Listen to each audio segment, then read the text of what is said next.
enrolado no galho.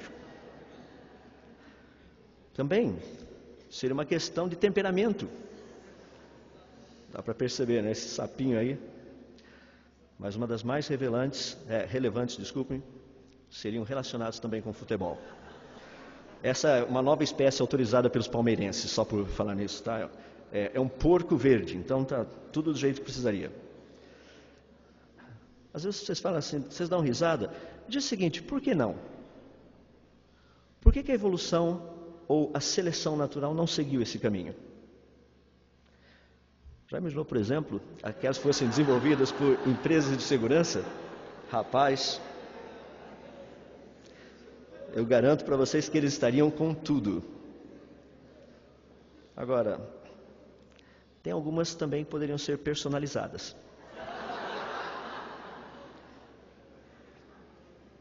A minha pergunta é, por que esses animais não vieram à existência? Eu fico pensando a respeito da teoria da evolução. Cada vez que eu estudo mais, porque eu continuo estudando e pesquisando, sinceramente, eu fico mais impressionado com toda a proposta. Cada vez eu acho que o pessoal está mais fora do eixo do que... como a gente diz, viajar na maionese, eles viajavam há um século e pouco atrás. Atualmente a situação é um pouquinho pior do que essa. Eu gostaria de propor para vocês pensarem um pouco, daí eu elaborar um pouquinho mais em alguns exemplos. Não serão muitos, mas alguns para nós podermos pensar. É que a existência de um design inteligente, ou seja, de um planejamento inteligente, implica na existência de um designer, de alguém que fez o projeto e que ele é inteligente também.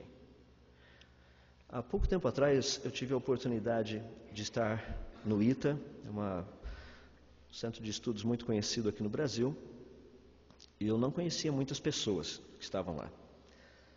Conheço poucas pessoas de lá, por assim dizer. Mas pelo tipo de projeto que se faz lá no ITA, você imagina que tem gente inteligente por lá. Eu, tenho muita dificuldade em crer, ou tinha muita dificuldade em crer, sendo que agora eu conheço alguns dos pesquisadores por lá, de crer que o ITA era literalmente rodado por macacos, por chimpanzés, como Richard Dawkins propõe no seu livro Relojoeiro Cego. Independente das possibilidades. Quando eu penso em coisas complexas, eu penso em inteligência. Por exemplo, o ônibus espacial que está para voar de novo. É uma complexidade tal que nós não temos nada, nenhuma máquina no planeta que seja mais complexa do que ele. Absolutamente nada. No entanto, muito embora, não conhecendo os engenheiros da NASA, que literalmente projetaram esse ônibus espacial, qualquer pessoa chegaria à conclusão que eles são muito inteligentes. E principalmente que o ônibus espacial não é o resultado de um furacão que passou por um ferro velho de aviões. Ou seja, não faz sentido. Imagina um ferro velho de aviões, me passa um furacão por ali e para esse ônibus espacial na sua frente. Você olha e fala assim, isso é muito para o meu globinho. É verdade, para o meu também. É por isso que por muitos anos da minha vida eu fui evolucionista. Eu deixei de ser evolucionista, passei a ser criacionista por razões científicas e não religiosas. Tem muita gente que acha que o criacionismo é para religioso. Não é para religioso.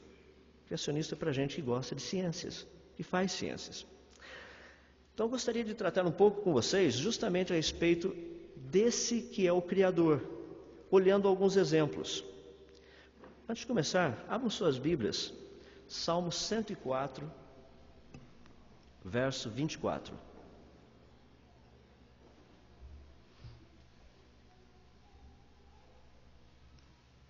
Salmo 104, verso 24. Diz o seguinte: Quantas são as tuas obras, Senhor? Fizeste todas elas com sabedoria. A terra está cheia de seres que criaste. Talvez a sua versão seja um pouquinho diferente. Salmo 104, verso 24 da NVI. Eu fico impressionado porque quando nós olhamos para toda essa parafernália humana, tudo aquilo que nós criamos, nós ficamos tão impressionados com isso que falamos, uau, que capacidade do ser humano. Já imaginou o que nós não conseguimos fazer? Já imaginou tudo aquilo que foi possível realizar até aqui? Antes de tratar de alguns exemplos específicos, deixe-me dar alguns outros só para você pensar. Sistema de radar que nós usamos hoje, nós aprendemos com os morcegos. Não foi original do homem, foi original de Deus.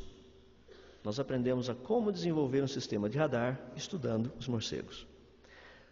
Sistema de sonar que funciona na água, nós aprendemos com os golfinhos. O homem não aprendeu isso, não foi ideia original, não foi ideia original do homem. O homem aprendeu com algo que Deus havia criado. Toda a criação de Deus, ela está cheia de exemplos de grande sabedoria, de um entendimento e de uma compreensão tal que para nós foge completamente de um contexto que eu consiga entendê-la. Eu, quando trabalho na área de ciências e começo a contemplar essas questões do que Deus criou, eu fico assim, às vezes até mesmo pasmo. Deixa-me dar alguns exemplos do porquê. Estudar alguns pequenos insetos famosos por aí. As abelhas. Eu sei que todo mundo gosta de mel de abelha, aquele negócio, ninguém gosta de picada de abelha, e eu não vou tratar também dessas questões. Eu gostaria de tratar apenas de um ponto das abelhas, que é um ponto muito interessante. A abelha é um bicho extremamente inteligente. Você sabia que não existem escolas de abelhas? A abelha não vai para a escola para receber um certificado de voo, ou seja, um brevet. A abelha, ela não faz um sistema de posicionamento GPS ou coisas parecidas, coisas que talvez muitos aqui nem saibam direito como trabalhar. Se eu der o equipamento, você olha para aquilo e fala, o que eu faço com isso? Por falar nisso, onde é o norte aqui? Vocês têm ideia? Veja onde o sol nasce. Olhando para onde o sol nasce, você vai saber. Eu sei, quase ninguém está por aqui a hora que o sol nasce. Mas durante o dia dá para perceber de que lado para que lado ele vai. Então, olhando de que lado para que lado ele vai, vendo de onde ele veio e para onde ele está indo, você vai ter uma ideia mais ou menos onde fica o norte. Então, são algumas noções básicas. Sabia que a abelhinha já nasce com isso? As abelhas sabem exatamente o posicionamento delas em relação ao sol. Tanto é que na comunidade de abelhas tem vários grupos diferentes, cada um tem uma função. Tem um grupinho de abelhas que é muito interessante na comunidade, ou seja, na colmeia, que elas têm uma função específica. Elas saem à procura de alimento.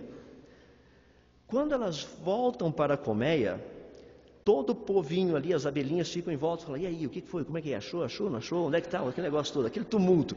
Então, se você olhar dentro de uma colmeia, está aquele bzzz, sabe aquele negócio, todo mundo ali em volta. E essa abelhinha que voou para lá, procurando, ela vai literalmente em direção à colmeia, ela vai ficar se movimentando num ângulo específico. Por exemplo, o que está aparecendo ali, ela faz bzzz, ela volta. De novo, bzzz, de novo, bzzz. Ela pergunta, vocês pegaram ou não? Volta de novo, bzzz. Esse ângulo que ela faz indica, em relação ao sol, qual o ângulo que você precisa viajar para encontrar comida. Elas funcionam em relação à luz do sol. Não somente isso, ela tem uma distância que ela fica percorrendo. Ela faz bzzz, volta, bzzz, volta. A quantidade de batidas de asa e vibração e o tempo que ela faz indica qual a distância que você tem que teria que voar naquela direção até chegar onde está a comida. Se eu pedir para vocês, falar assim, eu gostaria que você fosse saindo daqui a mais ou menos 30 graus noroeste. Percorresse 350 metros e eu enterrei uma notinha de $150. Desculpem, uma nota de 100 e uma de 50. Sabe o que iria acontecer? Esse terreno iria ser escavado em praticamente em toda a sua área, a sua extensão. Porque muita gente não vai conseguir pegar simplesmente... Onde fica o norte? A abelha nunca foi na escola. Ela sabe onde fica o norte. E ela indica para as outras abelhas aonde ir e como fazer, como chegar lá.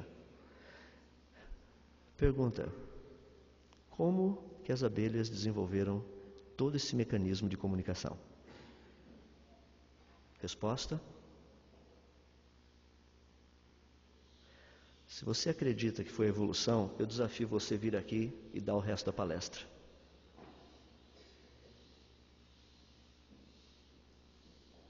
É só explicar como que isso aconteceu. Eu fico impressionado porque é um bichinho tão simples, a gente nem dá bola, né? Sai andando por aí, tá ali a abelhinha, passa a abelhinha para lá, passa a abelhinha para cá, e de vez em quando você até abana para as abelhas não te picarem. E de vez em quando você encontra uma abelhinha caída no chão. O que aconteceu? Não passou no vestibular, porque não sabia onde é que ficava. Então se perdeu em algum lugar por ali. Não, geralmente são as abelhinhas batedoras, aquelas que saem procurando alimento.